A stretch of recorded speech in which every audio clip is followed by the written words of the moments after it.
হরে কৃষ্ণ। তা আমরা শ্রবণ করছি শ্রী গৌরাঙ্গ লীলামৃত। নিত্যানন্দ প্রভু এই লীলায় প্রবেশ করেছেন। আগের দিন আমরা বলছিলাম নিত্যানন্দ প্রভু যখন এসে গেছেন গৌরাঙ্গ মহাপ্রভুর কাছে, এখন লীলাগুলি শুনতে খুব আনন্দদায়ক হবে। কেন না, নিত্যানন্দ প্রভু যেখানে থাকবেন শুধু আনন্দ আনন্দ, কেবল আনন্দ কন্দ। কারণ তিনি হচ্ছেন নিত্যানন্দ, নিত্য যিনি আনন্দে থাকেন আর নিত্য যিনি ভক্তদেরকে আনন্দ প্রদান করেন। দাপর যুগে তিনি ছিলেন বলরাম। বলরাম, রাম শব্দের অর্থ আনন্দ, অর্থাৎ যিনি আনন্দ প্রদান করতে খুব বলবান। নরোত্তম দাস ঠাকুর নিত্যানন্দ প্রভু সম্বন্ধে কি বলছেন দুই কথা পড়ে শোনায়। নিতাই পদ কমল কোটিচন্দ্র সুশীতল, যে ছায়ায় জগত জুড়াই, হেন নিতাই বিনে ভাই, রাধা কৃষ্ণ পাইতে নাই, দৃঢ় করি ধর নিতায় পায়। এই নিত্যানন্দ প্রভু, তার যে চরণ কমল এত সুশীতল, এই চরণ কমলে যিনি আশ্রয় নেবেন, কোটি চন্দ্র সুশীতল, কোটি কোটি চন্দ্রের আলো যাকে শীতল করতে পারবে না, নিত্যানন্দ প্রভুর চরণে আশ্রয় নিলে তিনি শীতল হয়ে যাবেন। যে ছায়ায় জগৎ জুড়ায়, সমগ্র জগৎকে যিনি শান্তি প্রদান করেন, আনন্দ প্রদান করেন। আমরা প্রতিদিন মঙ্গল আরতিতে গাই সংসার ও দাবা নললীর লোক।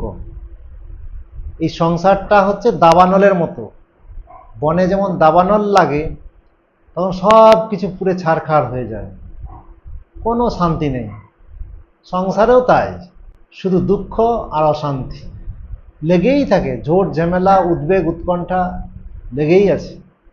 এর থেকে মুক্তির উপায় বা এর থেকে শান্তি লাভের একমাত্র উপায় হচ্ছে নিতাই পদকমলের চরণাশ্রয়ে আশ্রয় নেওয়া। আর যদি কেউ নিত্যানন্দ প্রভুর চরণে আশ্রয় না নেয়, তাহলে সে জিন্দেগিতে আর রাধা মাধবের চরণে আশ্রয় পাবেন না। হেন নিতাই বিনে ভাই, রাধা কৃষ্ণ পাইতে নাই। এই নিত্যানন্দ প্রভু ছাড়া রাধা কৃষ্ণের কৃপা লাভ করা খুব কঠিন। তাই কি করতে হবে? দৃঢ় করি ধর নিতাই পায়। খুব শক্ত করে নিত্যানন্দ প্রভুর চরণে আশ্রয় নিতে হবে। সে সম্বন্ধ নাহি যার, বৃথা জন্ম গেল তার, সেই পশু বড় দুরাচার।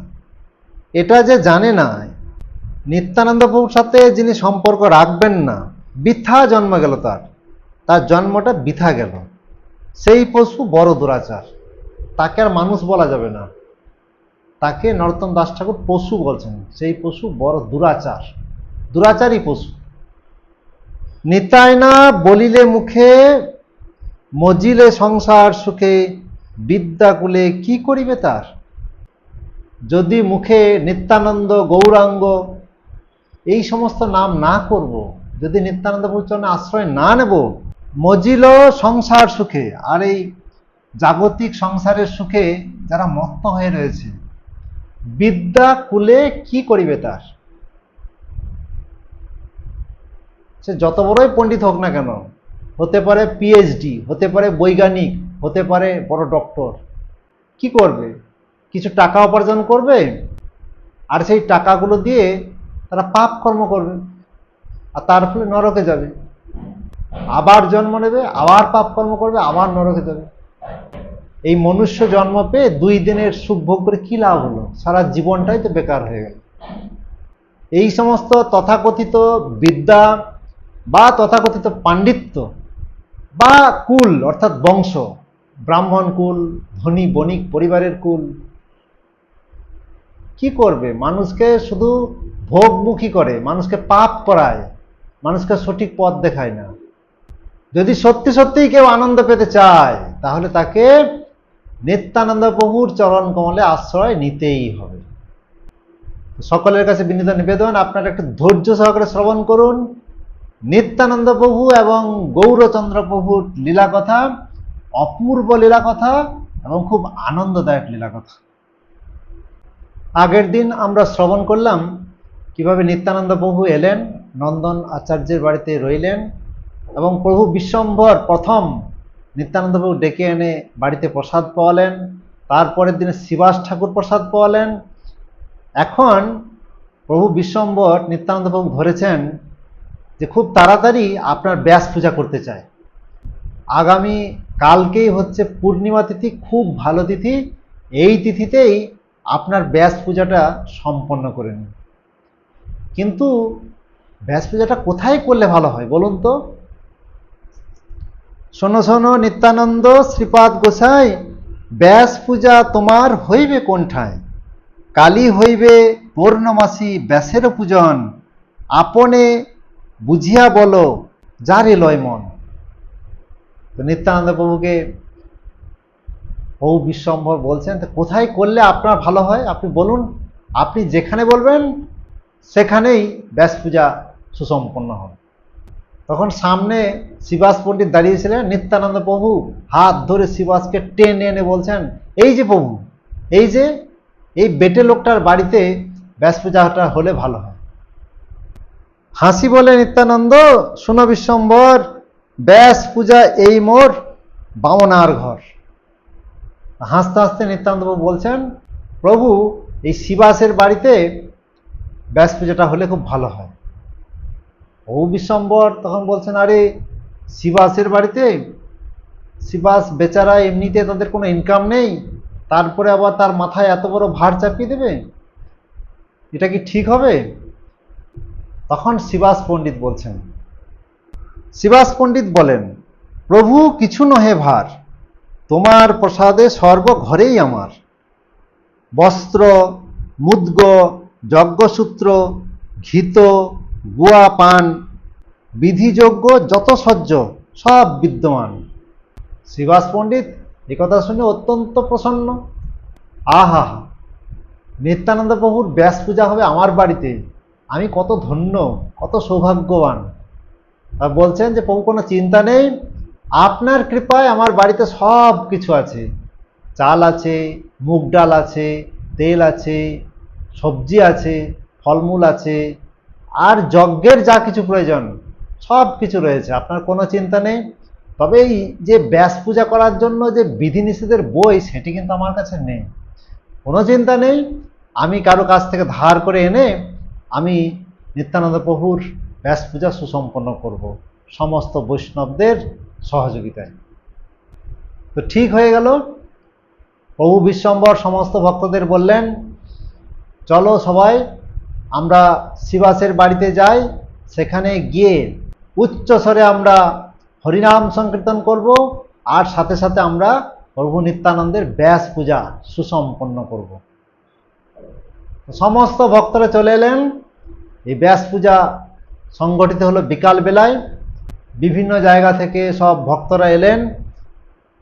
প্রভু বললেন, শ্রীবাস, এখন সমস্ত ভক্তরা চলে এসছেন, তুমি এখন তোমার সদর দরজা বন্ধ করে দাও, যাকে তাকে এখানে ঢুকতে দিও না। তো প্রভুর নির্দেশে শ্রীবাস পণ্ডিত তার সদর দরজা একদম লক করে দিলেন, কেউ আর ঢুকতে পারবে না, শুধুমাত্র গৌরাঙ্গের প্রিয়জন তারাই শুধু এই নিত্যানন্দ প্রভুর ব্যাস পূজায় অংশগ্রহণ করতে সুযোগ পেলেন। যে কোনো উৎসব মানেই হচ্ছে মহা সমারোহে হরিনাম সংকীর্তন, জোর কদমে হরিনাম হবে, আর ভালো ভালো প্রসাদ রান্না হবে, ভগবানকে ভোগ নিবেদন করা হবে, আর ভক্তদের মধ্যে বিতরণ করা হবে। এটা হচ্ছে মেন উৎসব। আর ইস্কনও তাই করে। যাই হোক না কেন, যে কোনো উৎসবের মূল যেটি সেটি হচ্ছে হরিনাম এবং প্রসাদ বিতরণ। সেখানেও শুরু হয়ে গেছে। তো উদ্দণ্ডে হরিনাম চলছে, আর এই হরিনাম এত জোরালো আর এত সুন্দর সুমিষ্ট হরিনাম, আর এত সুন্দর মিউজিক, অর্থাৎ খোল করতালের যে বাজনা এত সুন্দর বাজছে। দুই প্রভু উদ্দণ্ডে নৃত্য শুরু করে দিয়েছেন, নিত্যানন্দ প্রভু আর গৌরচন্দ্র প্রভু। ব্যাস পূজা, অধিবাস, উল্লাস কীর্তন, দুই প্রভু নাচে বেরি গায় ভক্তগণ। চির দিবসের প্রেমে চৈতন্য নিতাই, দোহে দোহা ধ্যান করি নাচে এক ঠায়। মাঝখানে নিত্যানন্দ প্রভু আর চৈতন্য মহাপ্রভু নাচছেন, আর তাদেরকে বেষ্টন করে, তাদেরকে পরিবেষ্টিত করে সমস্ত ভক্তরা চারিদিকে গোল করে নৃত্য করছে। কম্প সেদ পুলকাশ্রু আনন্দ মূর্ছা যত, ঈশ্বরের বিকার কহিতে জানি কত। এই যে চৈতন্য মহাপ্রভু আর নিত্যানন্দ প্রভুর মধ্যে বিভিন্ন ধরনের ঐশ্বরিক বিকার দেখা দিচ্ছে, শরীর কাঁপছে, লোম খাড়া হয়ে যাচ্ছে, ঘাম বের হচ্ছে, চোখ দিয়ে পুলকাশ্রু আনন্দ অশ্রু ঝরে পড়ছে, কখনো বা মূর্ছা যাচ্ছেন। এইভাবে দুই প্রভু নৃত্য করছেন। আর তারা কি করছেন? দুইজনে দোহার চরণ দহে ধরিবারে চায়, পরম চতুর্দহে কেহ নাহি পায়। দুজন দুজনের শ্রীচরণ ধরতে চাইছে, আর দুজনেই এত চালাক, কেউ কারো পা স্পর্শ করতে দিচ্ছেন না, বিভিন্ন কায়দা কানুন করে পাগুলোকে সরিয়ে নিচ্ছেন। আমাদের মনে পড়ে, আমরা যখন মায়াপুরে ছিলাম তখন জননিবাস প্রভু আর পঙ্কজাঙ্গরি প্রভু দুইজন যমজ ভাই, তারা প্রভুপাদের চরণাশ্রয়ে চলে আসেন এবং সারা জীবন মায়াপুরে রাধা মাধবের সেবায় উৎসর্গ করেছেন। যদিও পঙ্কজাঙ্গরি প্রভু চলে গেছেন কিছুদিন আগে, জননিবাস প্রভু এখনো আছেন। তো দেখতাম তারা দুই ভাই যখন নৃত্য করতেন, একদম যেন গৌরাঙ্গ মহাপ্রভু আর নিত্যানন্দ প্রভু। আর এইরকমই নৃত্য করতেন, নৃত্য করতে করতে একজন আরেকজনের চরণ ধরার চেষ্টা করতেন, আর আরেকজন আরেকজনের চরণ ধরার চেষ্টা করতেন।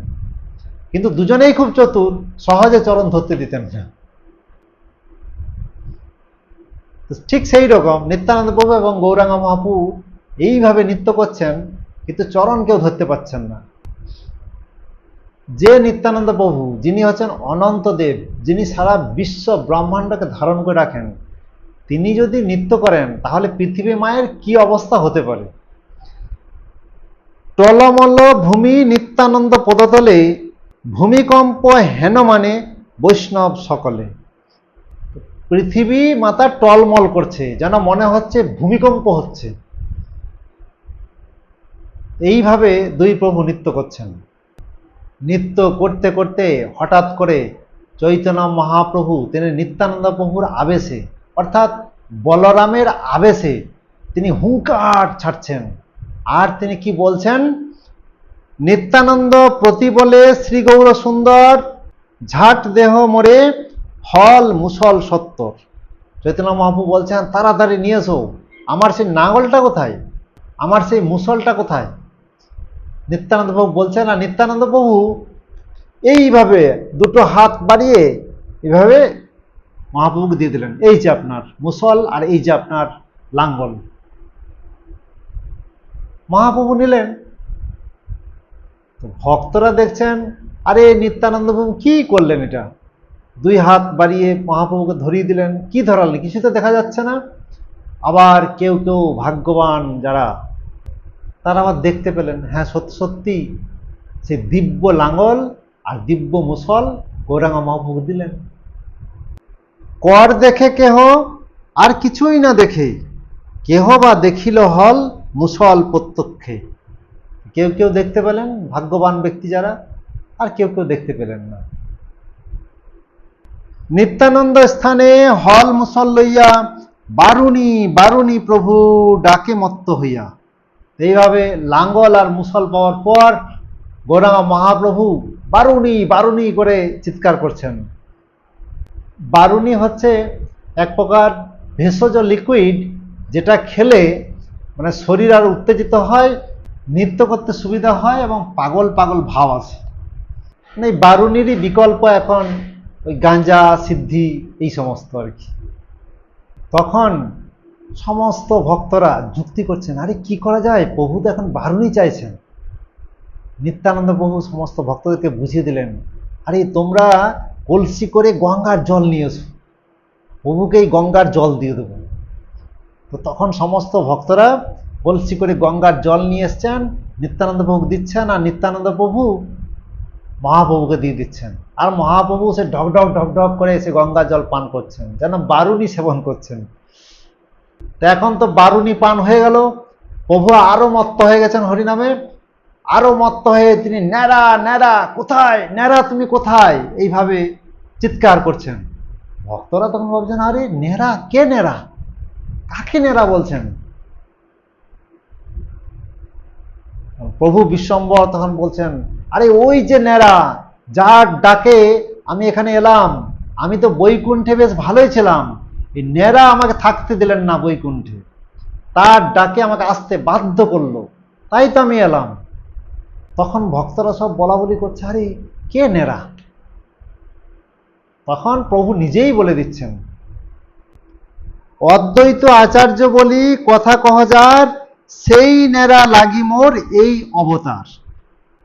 মহারে আনিলা নেরা বৈকুণ্ঠ থাকিয়া, নিশ্চিন্তে রহিল গিয়া হরিদাস লইয়া। প্রভু বিশ্বম্বর বলছেন, আরে যে নেরার জন্য আমি এলাম, আর আমি এখন নগর সংকীর্তন করছি, নগর সংকীর্তন শুরু করছি, আর নেরা বেটা কি করেছে না, হরিদাসকে নিয়ে শান্তিপুরে বসে আছে, তার এখন পাত্তা নেই। সংকীর্তন আরম্ভে মহের অবতার, ঘরে ঘরে করিমু কীর্তন প্রচার। বিদ্যা ধন কুল জ্ঞান তপস্যার মধ্যে, মোর ভক্ত স্থানে যার আছে অপরাধে, সে অধম সবারে না দিমু প্রেম যোগ, নগরিয়া পতি দিমু ব্রহ্মাদির ভোগ।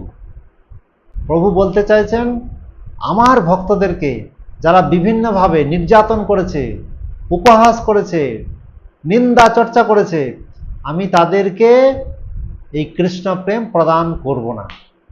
তারা পড়ে থাক, তাদের ধন নিয়ে, বিদ্যা নিয়ে, কুল নিয়ে, জ্ঞান নিয়ে, তপস্যা নিয়ে তারা পড়ে থাক, তাদেরকে আমি ভক্তিযোগ প্রদান করব না। শুধুমাত্র আমার ভক্তদেরকেই আমি ভক্তিযোগ প্রদান করব। এই কথা শুনিয়া আনন্দে ভাসে সর্বভক্তগণ, ক্ষণেকে সুস্থির হইলা শ্রী শচীনন্দন।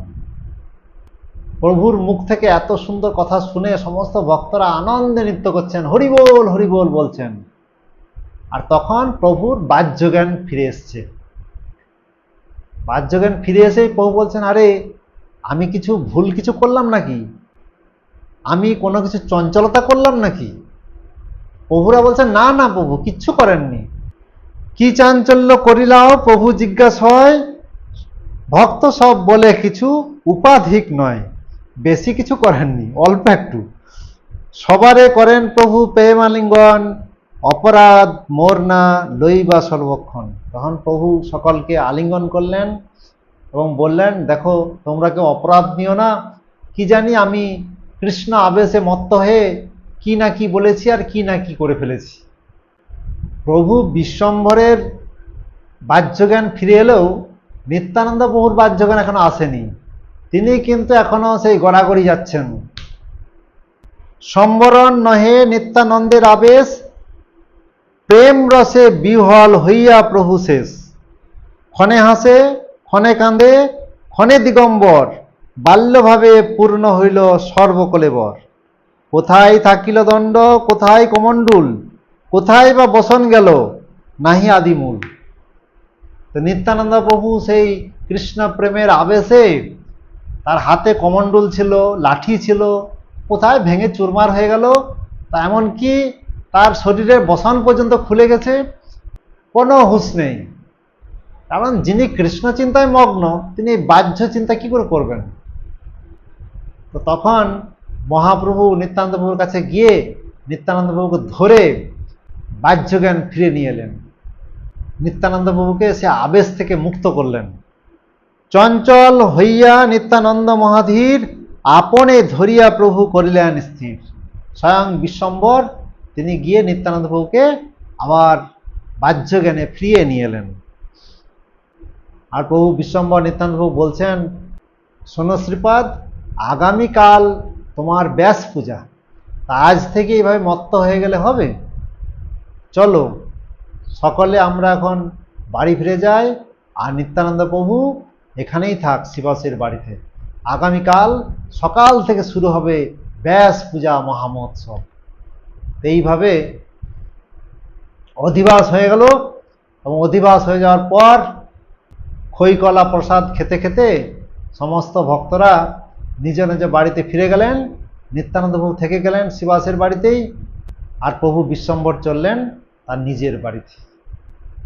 এখন ব্যাস পূর্ণিমার দিন সকালবেলা প্রভু বিশ্বম্বর সমস্ত ভক্তদেরকে নিয়ে তিনি গঙ্গা স্নানে যাচ্ছেন। শিবাস, গদাধর, নিত্যানন্দ প্রভু আরও সব ভক্তবৃন্দ সকলে রয়েছেন, সবাই মিলে যাচ্ছেন গঙ্গা স্নানে। আর শিবাসের ভাই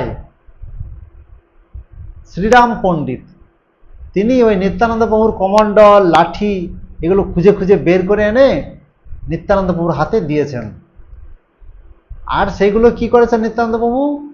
নিত্যানন্দ প্রভু সেইগুলোকে নিয়ে গঙ্গায় গিয়ে দিয়েছে জোরে ছুঁড়ে, যা এগুলো আর কি হবে আমার, আমি এখন আমার প্রভুর সামনে চলে এসেছি, আমার সামনে প্রভু বিশ্বম্ভর রয়েছেন, আর এই কমণ্ডল লাঠি নিয়ে কি হবে, দিয়েছে গঙ্গায় ভাসিয়ে। শ্রীবাসাদি সবাই চলিলা গঙ্গা স্নানে, দণ্ড থুইলেন প্রভু গঙ্গায় আপনি। চঞ্চল নিত্যানন্দ না মানে বচন, তবে একবার প্রভু করয়ে তর্জন। নিত্যানন্দ প্রভু হচ্ছেন অবধূত, কারো কথা শোনেনও না, একমাত্র প্রভু বিশ্বম্ভরের কথা শোনেন, বিশ্বম্ভরকে ভয় পান, প্রভু যেটা বলবেন সেটা শুনবেন।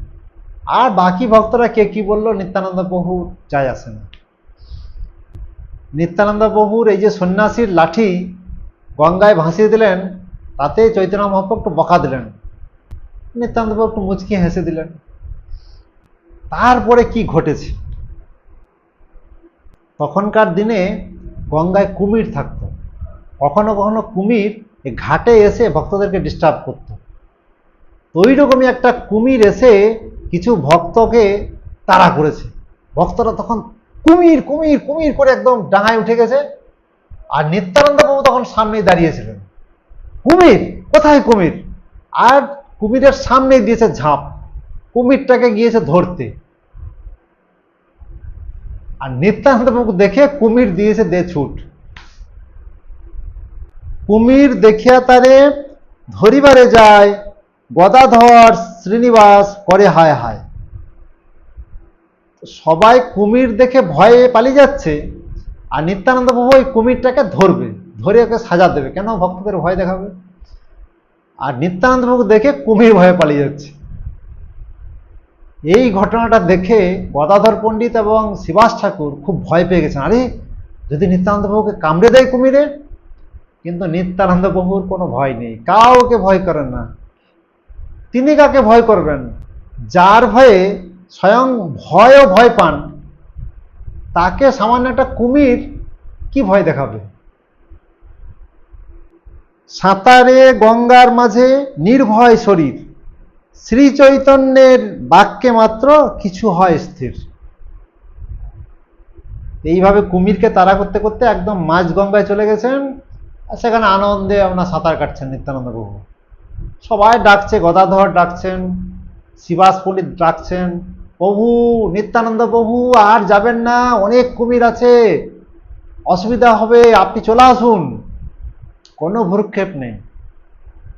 যখন প্রভু বিশ্বম্ভর ডাকছেন, তখন ছুটি ছুটি নিত্যানন্দ প্রভু আস্তে আস্তে চলে আসছেন। নিত্যানন্দ প্রতি ডাকি বলে বিশ্বম্ভর, ব্যাস পূজা আজি ঝাট করহ সত্তর। মহাপ্রভু বলছেন বেশি দেরি করবে না শ্রীপাদ, আজকে তোমার ব্যাস পূজা, তো তাড়াতাড়ি চলে এসো।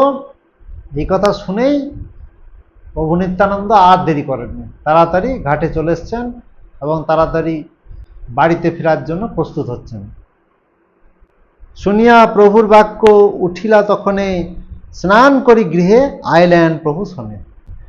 তো এখন বাড়িতে ফিরে গেছেন, নতুন বস্ত্র পরিয়েছেন নিত্যানন্দ প্রভুকে, সুন্দরভাবে সাজিয়েছেন, কপালে চন্দন দিয়েছেন, নতুন মালা পরিয়ে দিয়েছেন। তারপরে একটা মালা নিত্যানন্দ প্রভু দিয়েছেন ব্যাসদেবকে পরানোর জন্য। শোনো শোনো নিত্যানন্দ, এই মালা ধরো, বচন পড়িয়া ব্যাস দেবে নমস্কর। শাস্ত্রবিধি আছে মালা আপনে এসে দিবা, ব্যাস তুষ্ট হইলে সর্ব অভীষ্ট পাইবা। শিবাস পণ্ডিত হচ্ছেন পুরোহিত, তিনি মন্ত্র বলাচ্ছেন, আর যত বিধিবিধান আছে সব কিছু করাচ্ছেন নিত্যানন্দ প্রভু দিয়ে। কারণ নিত্যানন্দ প্রভুর ব্যাস পূজা আজ। তো শ্রীবাস পণ্ডিত হচ্ছেন পুরোহিত, তিনি সব কিছু করাচ্ছেন, যা কিছু বিধি বিচার আছে এই ব্যাস পূজার সব কিছু করাচ্ছেন, আর তিনি মন্ত্র বলাচ্ছেন আর নিত্যানন্দ প্রভু বলছেন। এখন নিত্যানন্দ প্রভুকে একটা সুন্দর মালা দিয়েছেন ব্যাসদেবের প্রতিচ্ছবিতে পরানোর জন্য। শ্রীবাস পণ্ডিত বলছেন এই মন্ত্রগুলি বলে ব্যাসদেবের গলায় এই মালাটি পরিয়ে দিন। নিত্যানন্দ প্রভু কিন্তু পরাতে চাইছেন না। যত শুনে নিত্যানন্দ করে হয় হয়, কিসের বচন পাঠ প্রবোধ না লয়। শ্রীবাস বলে যাচ্ছেন কিন্তু নিত্যানন্দ প্রভুর কোনো ভ্রুক্ষেপ নেই, হ্যাঁ হ্যাঁ পড়াচ্ছি পড়াচ্ছি। আর মন্ত্র বলাচ্ছেন, মন্ত্র এইভাবে কোনো মন্ত্র সঠিক উচ্চারণ করছেন না নিত্যানন্দ প্রভু। কিবা বলে ধীরে ধীরে বুঝানো না যায়, মালা হাতে করি পুনঃ চারিদিকে চায়। নিত্যানন্দ প্রভু মালাটা ধরে আছেন, খুব সুন্দর মালা, আর কোনো মন্ত্রও বলছেন না, মন্ত্র করে দিচ্ছেন, শুধু এরকম করে দিচ্ছেন। সবাই মানে নিত্যানন্দ প্রভুর এইরকম আচরণ দেখে সকলের হাসি আসছে, কিন্তু হাসতেও পারছে না, প্রভু বিশ্বম্বর আছেন সামনে। আর নিত্যানন্দ প্রভু তিনি কিন্তু ওই মালাটা নিয়ে খুঁজে বেড়াচ্ছেন, কাউকে খুঁজে বেড়াচ্ছেন, ব্যাসদেবকে কিন্তু পড়াবেন না। প্রভুরে ডাকিয়া বলে শ্রীবাস উদার, না পূজেন ব্যাস এই শ্রীপাদ তোমার। তখন শ্রীবাস ঠাকুর চৈতন্য মহাপ্রভু বলছেন, প্রভু দেখুন দেখুন, এই আপনার এই যে নিত্যানন্দ কোনো কথা শোনে না, একটাও মন্ত্র ভালোভাবে বলছে না, আর দেখুন মালাটা পড়াতে বলছে পড়াচ্ছেও না, আর আমাদের কথা তো শোনে না, আপনি একটু বলুন যদি কথা শোনে। শ্রীবাসের বাক্য শুনি প্রভু বিশ্বম্বর, ধাইয়া সম্মুখে প্রভু আইলা সত্য। তো প্রভু বিশ্বম্বর একটু দূরে ছিলেন, শ্রীবাস পণ্ডিত ডেকেছেন দেখে প্রভু বিশ্বম্বর খুব তাড়াতাড়ি সেখানে ফিরে এলেন। প্রভু বলে, নিত্যানন্দ শুনহ বচন, মালা দিয়া করঝাট ব্যাসের পূজন। প্রভু বিশ্বম্বর সামনে এসছেন আর নিত্যানন্দ প্রভুকে একটু বকা দিচ্ছেন, শ্রীপাদ তুমি কেন শুনছ না কথা? শ্রীবাস ঠাকুর যেরকম যেরকম বলছে সেরকম সেরকম মন্ত্র বলবে, আর এই মালাটি ব্যাসদেবের গলায় পরিয়ে দেবে। দেখিলেন নিত্যানন্দ প্রভু বিশ্বম্বর, মালা তুলি দিলা তার মস্তক উপর। এইভাবে প্রভু বিশ্বম্বর যখন নিত্যানন্দ প্রভু বকা দিচ্ছেন, মাথাটা একটু নিচু করেছেন, আর নিত্যানন্দ প্রভু সেই মালাটি দুই হাত দিয়ে প্রভুর গলায় পরিয়ে দিয়েছেন, বিশ্বম্বরের গলায় পরিয়ে দিয়েছেন। চাঁচর চিকুর মালা শোভে অতি ভালো, ছয় ভুজ বিশ্বম্বর হইলা তৎকাল। তো যখনই নিত্যানন্দ প্রভু মালাটা পরিয়ে দিয়েছেন, অমনি প্রভু বিশ্বম্বর আর বিশ্বম্বর নেই, এখন সেই ছয় ভুজধারী একদম বিষ্ণু রূপ ধারণ করেছেন। অর্থাৎ রাম, কৃষ্ণ এবং চৈতন্য মহাপ্রভু একত্রিত হয়ে ষড়ভুজ ধারণ করেছেন প্রভু বিশ্বম্বর। তো কোনো কোনো ভাগ্যবান তারা দেখতে পেলেন যে হ্যাঁ বিশ্বম্বর প্রভু তিনি একদম ছয় ভুজে দাঁড়িয়ে রয়েছেন, আর কেউ কেউ দেখতে পেলেন না, যারা দুর্ভাগা। শঙ্খ চক্র গদা পদ্ম শ্রীহল মুসল, দেখিয়া মূর্ছিত হইলা নিতাই বিহল। মানে দুই প্রভুর মধ্যে কেউ কম যায় না, যেমন নিত্যানন্দ প্রভু সেরকম গৌরচন্দ্র প্রভু। নিত্যানন্দ প্রভু ব্যাসদেবকে মালা না পরিয়ে প্রভু বিশ্বম্বরের গলায় পরিয়ে দিয়েছেন, আর প্রভু বিশ্বম্বর তখন একটু মজা দেখিয়ে তার সেই ষড়ভুজ রূপ দেখিয়ে দিয়েছেন নিত্যানন্দ প্রভুকে। ষড়ভুজ মানে হচ্ছে ছয়টা বাহু বা ছয়টা হাত। এই ছয়টা হাতে কি কি রয়েছে? শঙ্খ চক্র গদা পদ্ম শ্রীহল মুসল, এই ছয়টা জিনিস ছটা হাতে রয়েছে। তো যখন প্রভু বিশ্বম্বর এইভাবে ষড়ভুজ ধারণ করেছেন, আর নিত্যানন্দ প্রভু দেখে সঙ্গে সঙ্গে মূর্ছিত হয়ে দিয়েছে, কেউ কম যায় না। এইবারে প্রভু বিশ্বম্বর কি করেন, ভয় পাইলেন সব বৈষ্ণবের গণ, রক্ষ কৃষ্ণ করেন স্মরণ। নিত্যানন্দ প্রভুর এই যে গদ করে পড়ে দিয়েছেন, মানে সবাই ভয় পেয়ে গেছে, কি হলো কি হলো, নিত্যানন্দ প্রভুর কি হলো। নিত্যানন্দ প্রভুর কিছুই হয়নি, আর সবাই তখন কৃষ্ণকে ডাকছেন, হে কৃষ্ণ রক্ষা করুন কৃষ্ণ, নিত্যানন্দ প্রভু রক্ষা করুন। মূর্ছা গেলা নিত্যানন্দ সরভুজ দেখিয়া, আপনে চৈতন্য তোলে গায়ে হাত দিয়া।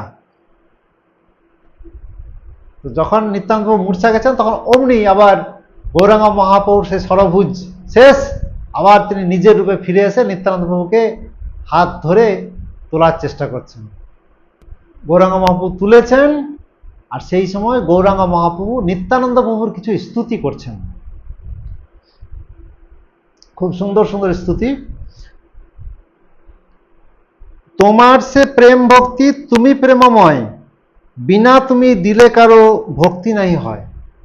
হে নিত্যানন্দ প্রভু, এই যে কৃষ্ণ প্রেম ভক্তি, এটা তোমার কাছেই সব গচ্ছিত রয়েছে। তুমি যাকে দেবে সে পাবে, আর তুমি যাকে দেবে না সে পাবে না। আপনা সম্বরি উঠো নিজজন চাহ, যাহারে তোমার ইচ্ছা তাহারে বিলাহ। এই কৃষ্ণ প্রেম আমি তোমাকে সব দিয়ে দিয়েছি, তোমার যাকে যাকে ভালো লাগে, তোমার সেই নিজজন তাদেরকে সকলকে তুমি দিতে পারো।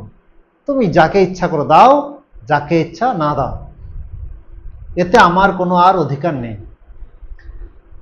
তিলার্ধেক তোমার যাহার দেশ রহে, ভজিলেও সে আমার প্রিয় কভু নাহি। হে নিত্যানন্দ, যদি একটা তিলেরও অর্ধেক পরিমাণ দোষ যদি তোমার মধ্যে কেউ দর্শন করে, অর্থাৎ তোমার মধ্যে যদি বিন্দুমাত্র দোষ কেউ দর্শন করে, যতই আমার ভজনা করুক, যতই গৌরাঙ্গ গৌরাঙ্গ করুক, আমি কিন্তু তাকে গ্রহণ করি না। তারপরে আরো অনেক স্তুতি করেছেন গৌরাঙ্গ মহাপ্রভু নিত্যানন্দ প্রভুর। তুমি অনন্তদেব, তুমি বলরাম, তুমি লক্ষণ ইত্যাদি সুন্দরভাবে তিনি বর্ণনা করেছেন। আপনারা পড়ে নেবেন শ্রী চৈতন্য ভাগবত মধ্যলীলা ৫ম অধ্যায়, খুব সুন্দর সুন্দর কথা এখানে রয়েছে। তো এই ভিডিও বড় হওয়ার জন্য আমি আর বিস্তারিত আলোচনা করছি না। আপনাদের ইচ্ছা থাকলে আপনারা চৈতন্য ভাগবত পড়ে নিতে পারেন। তো এই যে প্রভু বিশ্বম্বর নিত্যানন্দ প্রভুকে সরভুজ দর্শন করালেন, আর এই যে এই লীলাটি আপনারা শ্রবণ করলেন, তা আপনাদের কি ফল হলো, আপনারা কি পেলেন সেটা শুনুন। এই নিত্যানন্দের সরভুজ দর্শন, ইহা যে শুনই তার বন্ধ বিমোচন। বাহ্য পায় নিত্যানন্দ করেন ক্রন্দনে, মহানদী বহে দুই কমল নয়নে। যারা নিত্যানন্দ প্রভুর সরভুজ দর্শন এই লীলা শ্রবণ করলেন, তাদের সংসার বন্ধন ছিন্ন হয়ে গেল।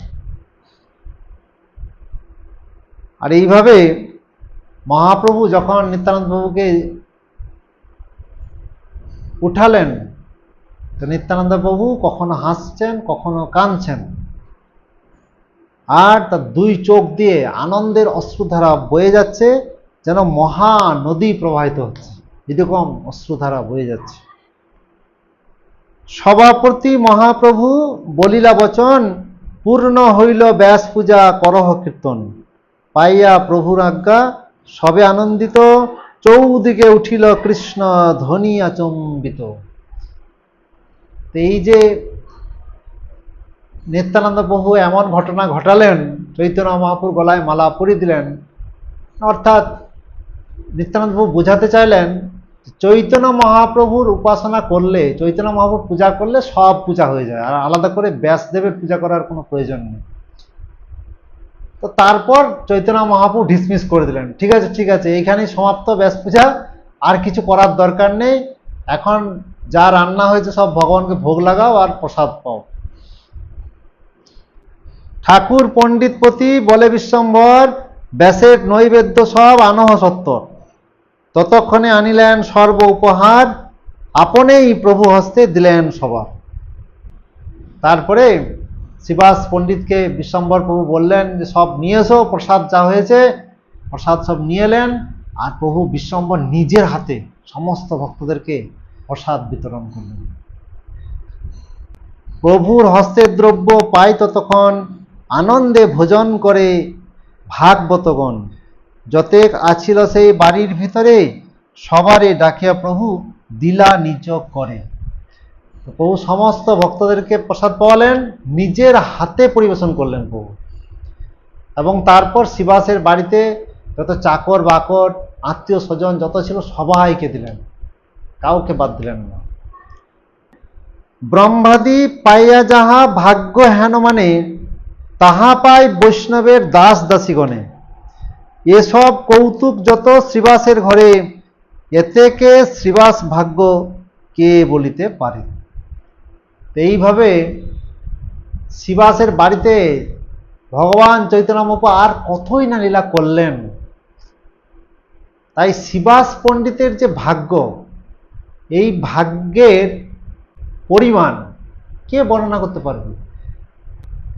হরে কৃষ্ণ কৃষ্ণ কৃষ্ণ হরে হরে, হরে রাম রাম রাম হরে হরে। জয় নিত্যানন্দ প্রভুর জয়, জয় গৌরচন্দ্র প্রভুর জয়।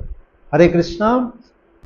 আমরা ইউটিউবে প্রতি মঙ্গলবার এবং প্রতি শনিবার ঠিক সন্ধ্যা 7টায় একটি করে নতুন চৈতন্য মহাপ্রভুর দিব্য লীলা আপলোড করছি, আপনারা শুনতে পারেন। আর যদি পুরানো লীলাগুলি শুনতে চান তাহলে আপনারা মোবাইলে সার্চ করবেন শ্রী গৌরাঙ্গ লীলামৃত, তাহলেই গৌরাঙ্গ মহাপ্রভু দুই হাত তুলে আপনাদের মোবাইলে এসে উপস্থিত হয়ে যাবেন। তারপর আপনারা ইচ্ছামতো সেই সমস্ত লীলাগুলি আপনারা শ্রবণ করতে পারেন। হরে কৃষ্ণ। চৈতন্য মহাপ্রভুর দিব্য লীলা শ্রবণ করার জন্য আপনাদের প্রত্যেককে জানাই অসংখ্য ধন্যবাদ।